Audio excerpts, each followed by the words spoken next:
Hello students, हमारे YouTube channel वेद study class में आपका स्वागत है। स्टूडेंट्स, आप देख रहे हैं क्लास 9th के प्रमेय 6.8 का हल। तो अगर आप स्टूडेंट्स क्लास 9th के, आपको ये जानना जरूरी होता है जो ये प्रमेय है। यदि एक त्रिभुज की एक भुजा बढ़ाई जाए तो इस प्रकार बना बहिष्कोण अंतः अभिमुख, यहाँ पे स्टूडेंट्स अभिमुख है, करेंगे अंतः अभिमुख कोणों इंटीरियर अपोजिट एंगल्स। अंतः अभिमुख कोण का इंग्लिश होता है स्टूडेंट्स इंटीरियर अपोजिट एंगल्स के योग के बराबर होता है। इसका मतलब ये कह रहा है बच्चों, जैसे कोई त्रिभुज है, ठीक है, इसमें कोई एक भुजा बढ़ाई जाए तो जो कोण बहिष्कोण बन रहा है, ये कोण नंबर 4, ये कोण इसके अंतः कोण जो त्रिभुज है, इसके अंतः कोण जो इंटीरियर अपोजिट है, अपोजिट एंगल कौन से हैं इसमें 1 और 2, इन दोनों के योगफल के बराबर होता है ये कोण नंबर 4। तो ये हमको यहाँ पे प्रूफ करना है। देखिए स्टूडेंट्स, जब भी आप प्रमेय पढ़ेंगे तो प्रमेय के 2 पार्ट होते हैं। हमने इस बात को हमने पहले की वीडियो में आपको बताया है। तो देखिए यहाँ पे जो है आपका ये जो दिया है प्रमेय, इसमें यदि एक त्रिभुज की एक भुजा बढ़ाई जाए तो इस प्रकार से बना बहिष्कोण। तो यहाँ तक स्टूडेंट जो है समझिए आपको दिया गया है, ठीक है, बहिष्कोण तक। दोनों अंतः कोण अभिमुख कोणों के योग के बराबर होता है, ये हमको सिद्ध करना है। हमको सिद्ध करना है अंतः अभिमुख कोणों के योग के बराबर होता है जो बहिष्कोण होता है।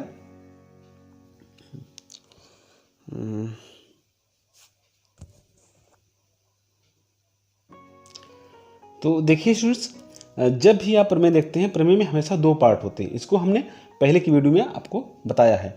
तो यहाँ देखें इस प्रमेय में कितना दिया है, कहाँ तक क्या दिया है। इसमें दिया है कि यदि एक त्रिभुज का एक भुजा बढ़ाई जाए तो इस प्रकार बना बहिष्कोण।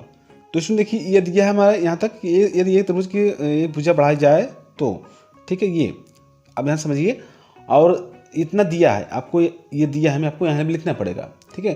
तो इस प्रकार बना बहिष्कोण दोनों अंतः अभिमुख कोणों के योग के बराबर होता है, ये हमें सिद्ध करना है। ओके, तो देखिए इसलिए हम जो है दिया, हम लिखेंगे क्या कि त्रिभुज, ये त्रिभुज देख रहे हैं आप लोग, हमारा ये त्रिभुज पी क्यू आर, जो त्रिभुज देख रहे हैं स्टूडेंट्स पी क्यू आर, इसमें लिखेंगे कि त्रिभुज पी क्यू आर में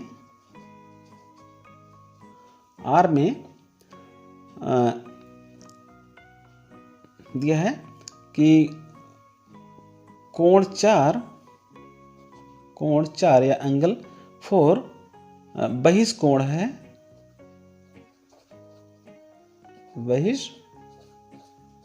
स्टूडेंट्स। ये हमको यहाँ पे दिया है, ठीक, ठीक।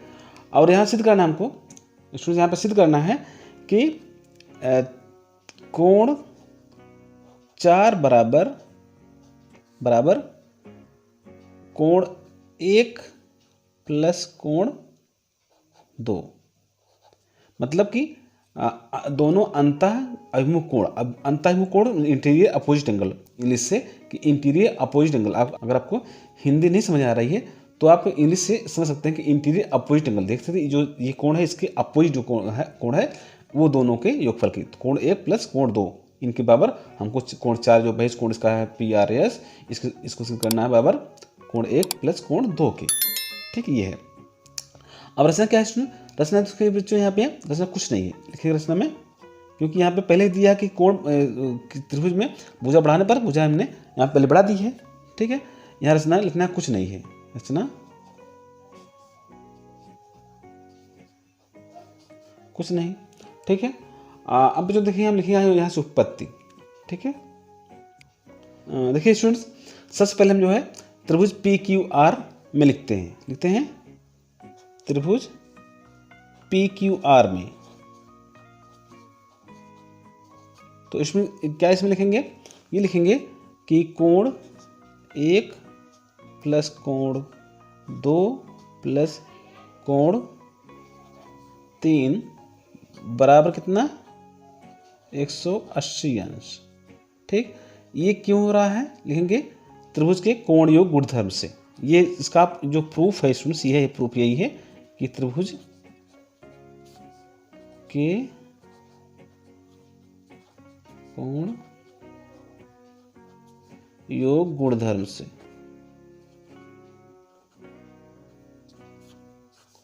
ठीक, इतना आप यहाँ पे लिख देते हैं। और इसको जो है स्टूडेंट्स हम जो है, तो स्टूडेंट्स देखिए इसको हम फिर लिख देते हैं यहाँ पे, ये इसी कहते हैं समीकरण 1।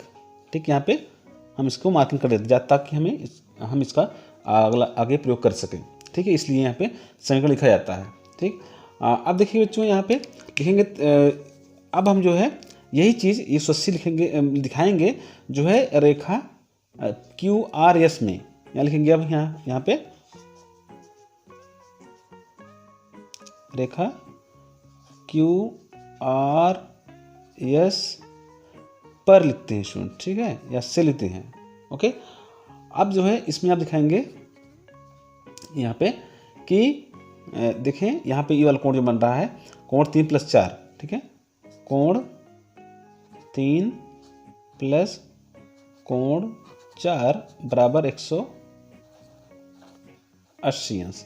ये इसका प्रूफ क्या है, इसका प्रमाण क्या है स्टूडेंट्स, इसका प्रमाण देंगे हम कि रैखिक युग्म से। क्योंकि हम जानते हैं किसी रेखा जब दो कोण मिल करके एक रैखिक युग्म बनाते हैं तो उनका योगफल जो है 180 अंश होता है। ठीक है, लिखेंगे रैखिक युग्म से। ठीक है, और बच्चों इसको लिख लेंगे हम जो है, लिखेंगे यहाँ पर लिख देंगे समीकरण 2, क्योंकि हम इन दोनों को अभी जो है कंपेयर करेंगे, दोनों की तुलना करके हम जो है यहाँ पे आपको बताएंगे। ठीक है, तो अब देखें यहाँ लिखेंगे स्टूडेंट्स कि समीकरण 1 और 2 से, समीकरण 1 और 2 से, सॉरी 2 लिखना है यहाँ पे, ये वाला 2 से। तो इसमें देखें तुलना करने पर दोनों को हम तुलना करेंगे, देखें तो दिखाएंगे बच्चों। देखिए तो देखिए समीकरण 1 का जो है दाहिना पक्ष 180 अंश है, समीकरण 2 में भी दाहिना पक्ष 180 अंश है। मतलब इसका अगर दाहिना पक्ष दोनों में बराबर है, इसका मतलब फिर जो है बाएं पक्ष में बराबर होगा। ठीक है, अब इसलिए लिखते हैं कि यहाँ पे कि कोण 1 + कोण 2 + कोण 3 बराबर कोण 3 + कोण 4 के।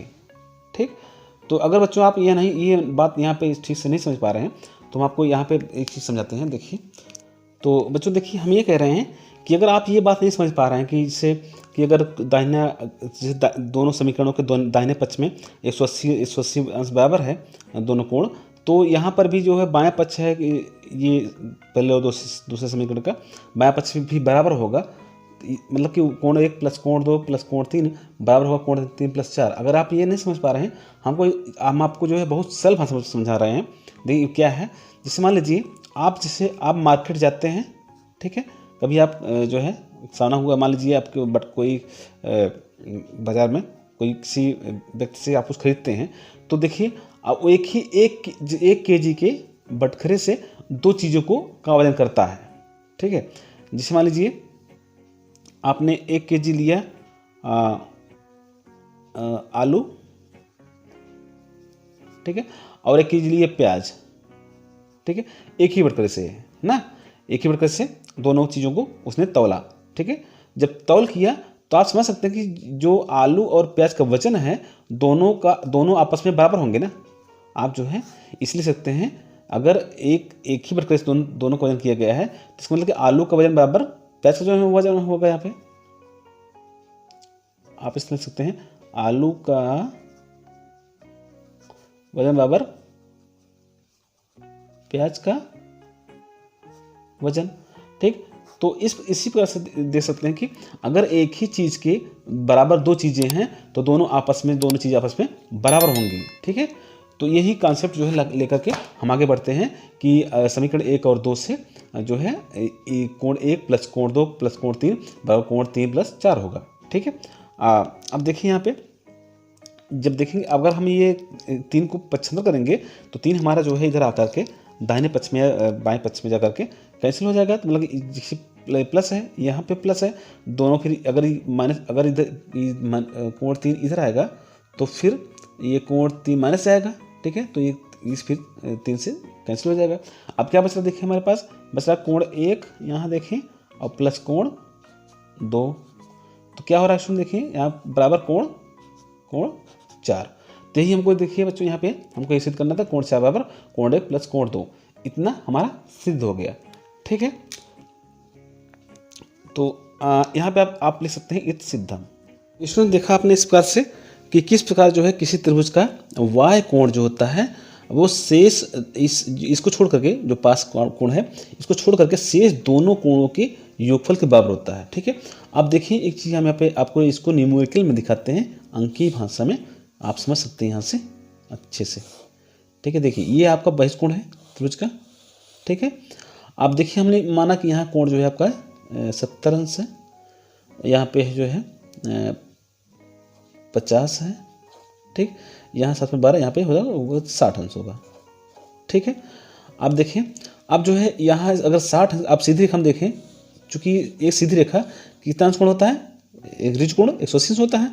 तो अगर 180 अंश ये होता है तो 60 ये लाइन काटती है इस रेखा को 2 भागों में, तो ये 60 निकल गया यहाँ से, तो 180 में 60 निकला, कितना बचा है 120 बचा, ये हो गया ना 120। ठीक, अब यहाँ पे देखें कि जो है ये जो बहिष्कोण बना इस त्रिभुज का बहिष्कोण कितना है 120 अंश है। अब जो कोण 120 अंश ये बना है बहिष्कोण। ठीक है, अब देखेंगे कि यहाँ पे जो अंतःकोण है इसको छोड़ करके शेष जो अंतःकोण है जो इंटीरियर अपोजिट एंगल है ये 70 प्लस 50, अगर आप जोड़ते हैं 7 5 5 12, यहाँ कितना होता है 120 अंश। ठीक है, तो आप देख रहे हैं कि जो है जो किसी त्रिभुज का जो बहिष्कोण होता है वो शेष त्रिभुज के जो अभिमुख कोण होते हैं जो अपोजिट एंगल होते हैं उन दोनों के योगफल के बराबर होता है। तो इसमें से ये बहुत इंपॉर्टेंट ही नियम है, इसको जो थ्योरी है ये जो प्रमेय है स्टूडेंट्स ये बहुत इंपॉर्टेंट है, बहुत जरूरी है सभी को जानना। तो आप चाहे जिस क्लास में हो आपको ये जानना बहुत ज़रूरी है। तो इसलिए जो है इस वीडियो को आप जो है अच्छे से देखिए और समझिए। तो स्टूडेंट्स अगर हमारा वीडियो आपको पसंद आए तो प्लीज़ हमारे चैनल को सब्सक्राइब करें और वीडियो को लाइक करें और बेल आइकन को जरूर प्रेस करें जिससे कि आपको आने वाली वीडियो का नोटिफिकेशन जल्द से जल्द मिल जाया करे। तो चलते हैं स्टूडेंट, मिलते हैं अगली वीडियो में, तब तक के लिए जय हिंद, वंदे मातरम।